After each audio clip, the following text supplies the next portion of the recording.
Coming up on Marriage Today with Jimmy and Karen. If you're not having fun in your marriage, you're in danger. If you're not laughing together, and let me tell you what I believe, people are at their best when they're having fun. Every person is at their very, very best when they're having fun.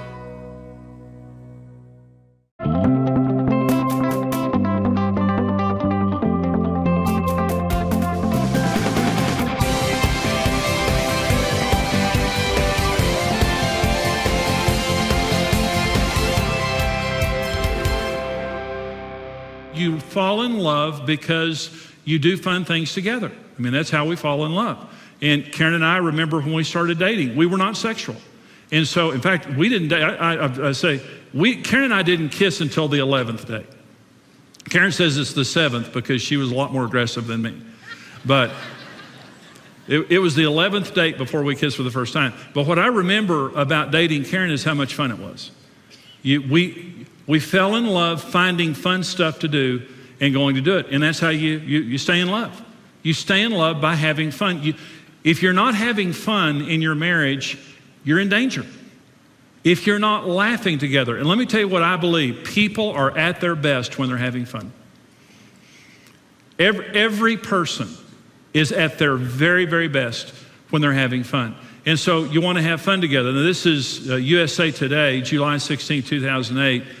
And this is research from Howard Markman, who is with he's a psychologist and co-directs the University of Denver's Center for Marital and Family Studies. Here's what he says.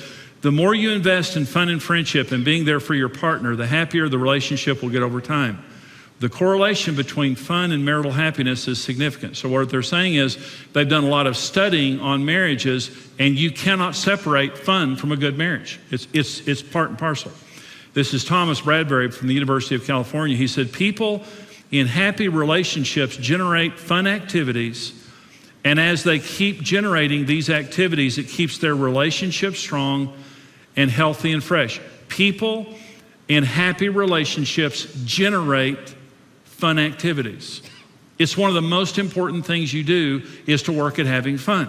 Okay, so they used in their article, they used as an example a couple from San Diego, and this is a woman from San Diego, and here's what she's saying about their marriage. Sometimes when things are getting a little tense, because they can, we say, how about them Padres? And they go to baseball games together. And we say, how about them Rangers? Not them Padres. We don't care about the Padres. And if you're from California, I'm sorry, but we don't. We're this Ranger country here. How about them Padres? Listen, she says, sometimes when things are getting a little tense, because they can, we say things like, how about them Padres? And we go back into a very comfortable world of conversation, and it opens up the door to a lot of other conversations. When things are getting tense, because they can, we talk about baseball. Okay. And we go back then into a little bit more comfortable world, and it helps us to open up and talk. Now listen to this amazing statistic that they give in this research. This blows my mind. Cities with a Major League Baseball team have a 28% lower rate of divorce than cities that don't have one but expressed interest. In other words, the more fun your city is, the better it is for your marriage. And if you say, I don't live in a fun city, you become the fun in your city. That just means you have to work a little bit harder at having fun. But fun is important, and stress today is ruining marriages. Now listen to this research. This is Alone Together, How Marriage in America is Changing by Paul Amato. Now listen to this research. It's amazing, and it just shows you why marriage is failing in America. In 1980, 53% of couples said they regularly visited friends. But in the year 2000, that had dropped to 34%. In 1980, 62% of couples said they went out for leisure activities. But by the year 2000, that had dropped to 44%. Couples in 1980 who said that they eat their main meal together was 78%, but in the year 2000, that had dropped to 66%. And so what we're seeing is we're not using the conveniences of life to create spare time to relate. We're using the conveniences of life to do more. I watched a special years ago, and it was on pioneer women. and the lifestyle of people before conveniences. The average woman woke up in the morning and it took her all day long to cook and wash clothes and take care of her house. And when washing machines and microwave ovens and all the conveniences came along, we did not use them to create time to relate and do for others or serve the Lord. We actually used them to create more time we can go out and do things. How much time do you spend having fun with each other? Here's another thing that's very important about understanding fun. Television and the internet and technology do not build relationships. It is proven that relationships built through technology do not have a high value. They're not real relationships. I mean, it doesn't mean that you don't get on Facebook and, you have some type of an interaction there, or Twitter or something. But what it means is the most important thing is the person with you. Have you ever gone into a store and you get frustrated because they keep you waiting while they're talking to a customer on the phone? And right in the middle of doing business with them, the phone rings and they keep answering the phone. And here's my theory: the person with you is more important than the person without you. And I don't want you to scream when I say this now, because Jesus changed the world, but he didn't have a cell phone. Don't scream. Because can you imagine that somebody changed the world without a smartphone? When you're with a person who values technology more than you, it hurts. And the phone rings and they answer it rather than keeping a conversation going with you, it hurts. And technology can destroy a relationship. When Karen and I met, there were no cell phones. When you were alone with a person, you were alone with a person. And you could not be reached everywhere and at all times. And somehow right now we feel like if we turn our phone off, somehow something bad's going to happen. Let me say, if it's that important, they will find you. They will find you. Turn the stinking thing off. Create a technology-free zone in your family every day where you relate without TV, without computers, with all that. Sit down, play games, sit down face-to-face and talk. Sit down at the dinner table, because technology can destroy your family. And I'm saying technology's fine. It's a great servant. It's a horrible master. Men need to understand, this is the difference between men and women. Men are more likely to say that their wife is their best friend than women are, because we want our wives to be our best friends. That's a big need that we have. Men want to share an activity that they like with their wives. Men want their wives to come in to their world. And there's a story about a marriage that was healed because a woman went hunting with her husband, and she didn't hunt, but just to be with him, and it was important to him. And with men, we consider anything to be a date and to be fun. Jump in the truck, let's go to the store. That's a blast to us. And we're just so glad that you're with us. We don't want to be mothered. We want you to be our buddy. Women want conversation and meaningful interaction. If they're going to have fun and do something with you, they want it to be meaningful and for there to be conversation. They don't consider it a date, by the way, unless there's significant planning and effort. They want you to go to trouble if you're going to have fun and take them on a date. And they're going to change most of the details and plans. Okay. So you're going to go to a lot of trouble and she's going to change it. But that doesn't matter. She just appreciates the fact that you went to so much trouble so she can change it. And so, now listen to what I'm about to say. What women need to understand is men open up to friends. And he will never open up to you more than when you're having fun with him. The woman from San Diego said, when things are getting tense, because they can, we say, how about them Padres? And we go back into a comfortable world, which opens up more conversation. Here's what's going to happen to ladies, and you're saying, I'm going to go into my husband's world. And this is what it means. Men go into their wives' world. Women come into their husband's world to have fun. And you're going to find this out about your husband. You say, well, my husband doesn't talk, my husband shut off, or whatever. Men are emotionally modest. We're not wired like you. But when you're having fun with your husband, you will be sitting at a ball game, or you'll be doing something, or having fun, or just whatever. And all of a sudden you'll notice he'll begin to open up with you. Because we will open up to a friend, but we won't open up to anybody else. We're just wired differently. We're very, very choosy about who we open up to. And if you're against me, if you're a critic, if you're not fun, I'm not going to open up to you.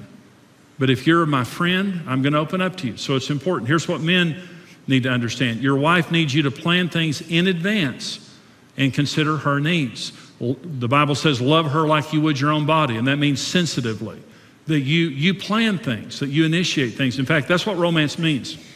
It means a self-initiated pursuit and doing something that you're not told to do. If she tells you to bring home flowers and you bring them home, that's just called obedience. That's not romance.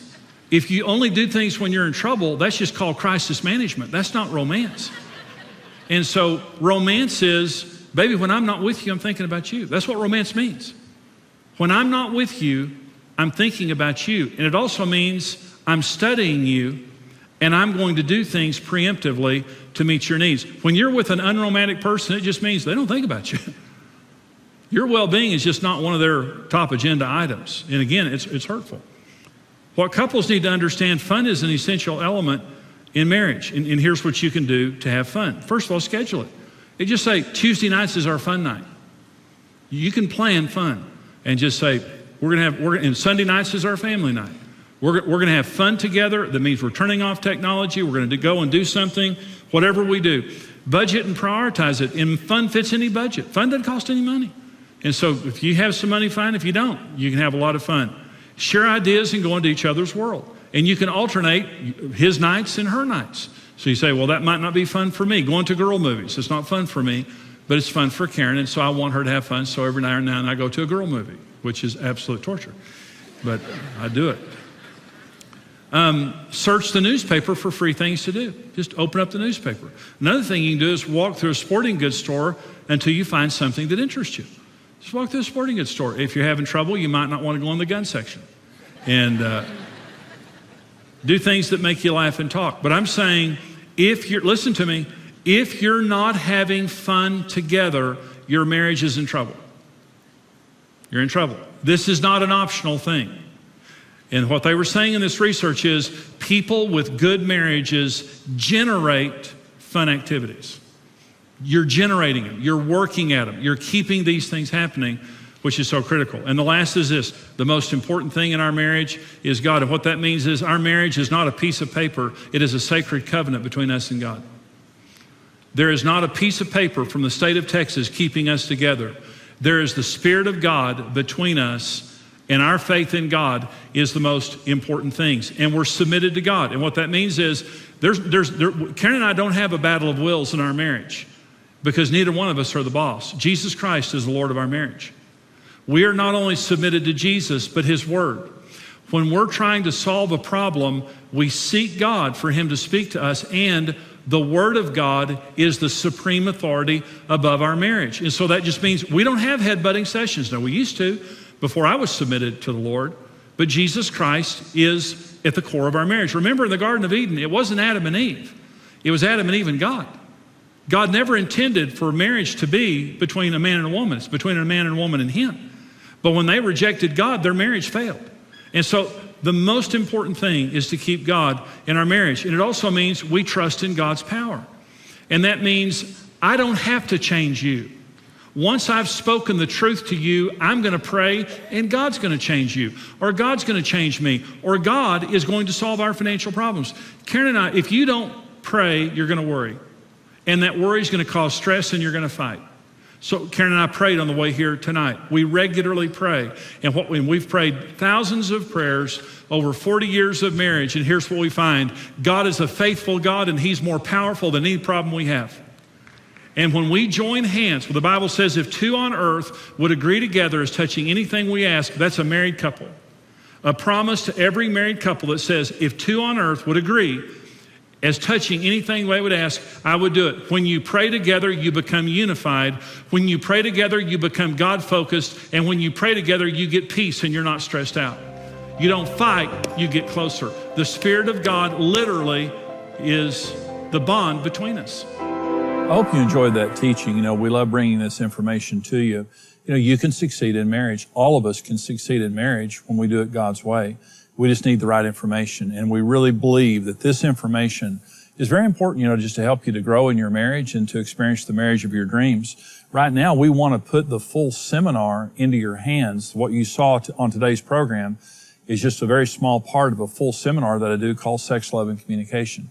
And right now, as you support the ministry and mission here at Marriage Today, we are a ministry that comes to you, but we're a mission that goes all over the world, helping people to succeed in marriage and family relationships. And right now, when you give to us a gift of any amount, we're going to send you my booklet, The Keys to Sexual Fulfillment in Marriage. It's a booklet that's an easy read, powerful information to help you in the area of your sex life, which is so important. $45 or more right now, we're going to send you the full Sex, Love, and Communication seminar on CDs, 4-part CD series, and the Sexual Fulfillment booklet. If you're a gift of $90 right now, we're going to send you the DVDs, the full seminar, Sex, Love, and Communication, 4 DVDs, and the CDs, and the Sexual Fulfillment in Marriage book.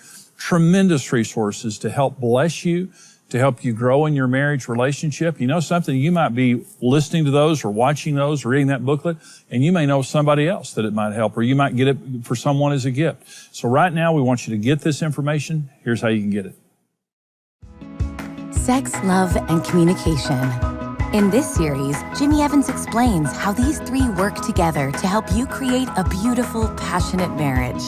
Support Marriage Today with your best online gift of any amount, and we'll send you Jimmy Evans' book, The Keys to Sexual Fulfillment in Marriage. Sex tells us that our differences have a dynamic to them, and here's what male and female means. It takes 2 to make 1. Get your copy of the Sex, Love, and Communication series on CD and the book for your gift of $45 or more. For your gift of $90 or more, you'll receive the entire series on CD and DVD plus the book. This tiny little thing laying between your teeth has the power to build a remarkable marriage and a remarkable family and a remarkable life. Start talking and fall in love all over again. Get your copy of Sex, Love, and Communication today.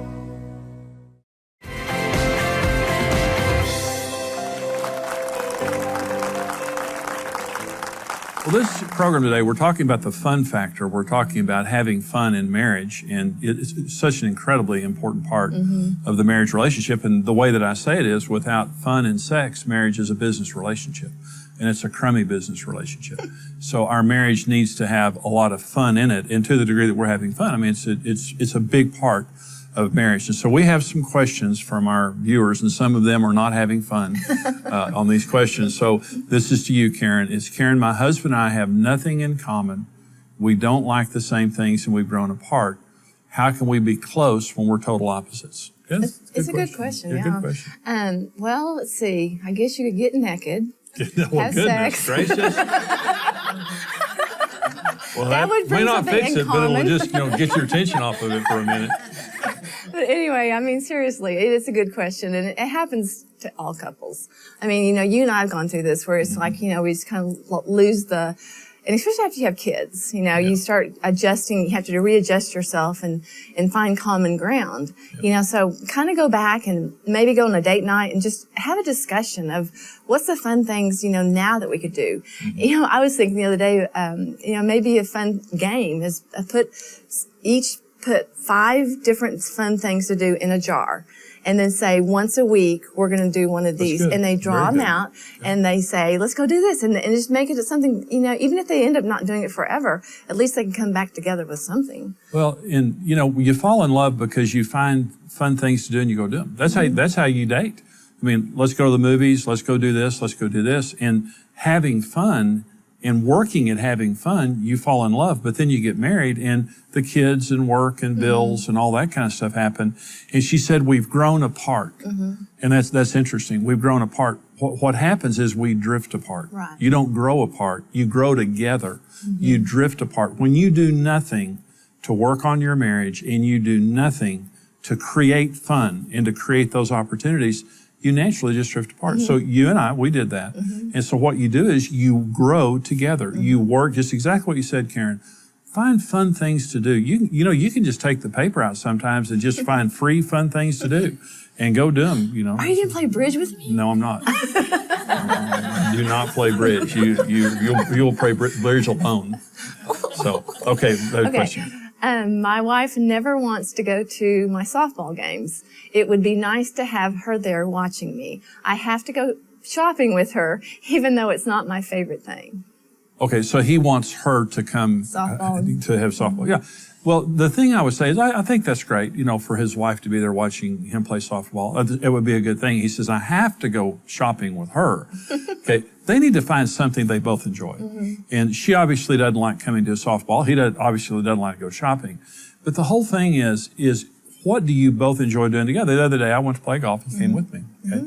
And you walked and I golfed. I absolutely love having you with me. And I know that. And that's one of the reasons I make the sacrifice to do it. Because, I love it. And that's what I'm thinking about this wife. You know, she may not like it, but she'd be wise to go at least once or twice, Well, one of the biggest needs that men have is for their wife to be their buddy. So you're my buddy. Okay. I'd rather be with you than anybody else. And one of the things that really stifles a marriage is when you stop being friends. And when a woman loses her identity in motherhood, and she's more of a mother than she is a wife. See, even though you're a mother, you always did a good job, Karen, of dressing for me, of pleasing me and things, and being my friend. Well, it keep our relationship fresh. So what I would encourage the woman, if she's watching, go to your husband's softball games at times. But I would really encourage this couple, because they're kind of in a standoff. He has to go shopping with her, really doesn't like it. She doesn't come to softball games. But what you have right now sounds like a marriage to where you are kind of drifting apart and you're not having fun. And that's a dangerous situation. It truly is a dangerous situation when you're not having fun in marriage. My husband regularly goes out with his friends and I feel neglected. He says he'll make time for me, but he rarely does. How should I respond? Well, I think you have to respond, first of all, not resentful. You can't just start barking at him and saying, well, I can't believe you, no. Because, you're going to turn him, he just automatically goes deaf. He's not going to hear those words. And so, I would just suggest that, first of all, pray about it, and check your own spirit of how this is going to come across in your own attitude. And then just, find a time that you're not in the heated moment of how you're feeling and just express how much you love him, how much you care for him, and how much you enjoy being with him. And if he could just, figure out a time, maybe in the next week, where he could come and do something with him, her, and make it a communication issue, where she actually communicates in a way that he might be able to hear. Because sometimes, women get caught up in just the emotions of how they're feeling, and men don't hear those words. They only hear logistic things that's saying, black and white. Okay, well, just tell me what to do. So, as a man, I would say two things to her: maximize the time you have with your husband, and like you said, Karen, don't make it a negative thing. Make it a positive thing, and create an inductive atmosphere that he wants to be in. But let me just say, this man's wrong. The husband is wrong to put his friends. One time I told you before we got married, I said, my friends come before you. Don't come between me and my friends. Well, I was a jerk. And my priorities were wrong. The wife needs to be first. You need to give up whatever you have to give up to spend time with the wife. But for her, rather than nagging and rather than making it a kind of a dramatized event, be inductive.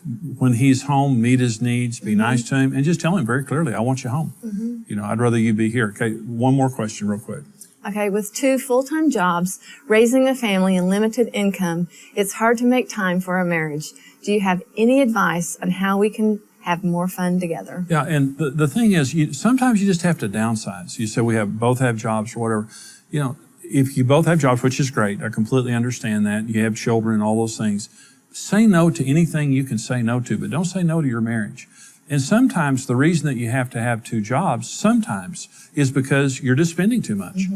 See, bringing money home if you bring your paycheck home to a home under stress, it loses the joy of the income. It doesn't matter how much money I make if I'm coming home to a family under stress that can't enjoy each other. It's better to bring less money home to a happy family than it is more money home to an unhappy family. So sometimes you just have to say, one of us is going to quit our job, or one of us is going to work part-time so that we have the energy to spend. And our daughter, Julia, is really good at this. Sometimes you have to make your children just stop, because sometimes children will import stress into the home. They're doing all these things, they're going all these directions, and sometimes it's the kids that add stress. And one day we were with our daughter Julie and our granddaughters, and Julie said to the girls, you're not doing anything today, you're staying home. And because they were tired and they were all stressed out. When we look back at all the sacrifices we made, it was absolutely worth it. Because whatever else we gave up, we did not give up our marriage and we did not give up our family. So work hard and make just the decisions you need to make to have the best family you can. There's some information on your screen of how you can financially support us if you've been blessed by this ministry. We want you to stand with us financially. We can only do what we do because of wonderful people like you.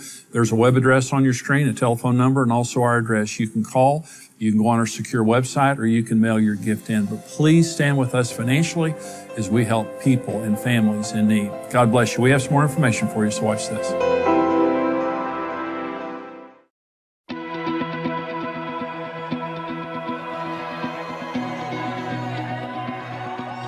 We all enter into marriage confident a happy, fulfilling life is in front of us. Over time, life's journeys can quickly deflate those expectations, and we're left feeling like we've fallen out of love. But with the right information and a mutual commitment to success, a better marriage is possible. Become a rock-solid partner and gain instant access to practical marriage help in topics ranging from communication, needs, and intimacy, as well as blended families, intentional dating, spiritual health, and much more. Marriage Today exists to help every person succeed in marriage. With your help, we can continue raising a standard for marriage and reverse the curse of family breakup in order to rebuild the nations one home at a time. That's why we're tied into the ministry. We want to be able to bless and give so they can keep doing what they're doing. There's just millions of marriages that need help, and if this is a way we can help facilitate that, then that's a great way to spend some money. We love Jimmy and Karen, and we love just learning more about how to be a better couple and how to help other couples like they do. Become a rock-solid partner with the ministry and mission of Marriage Today. Thank you for watching Marriage Today with Jimmy and Karen. Subscribe to Marriage Today's YouTube channel for more marriage-building videos and updates.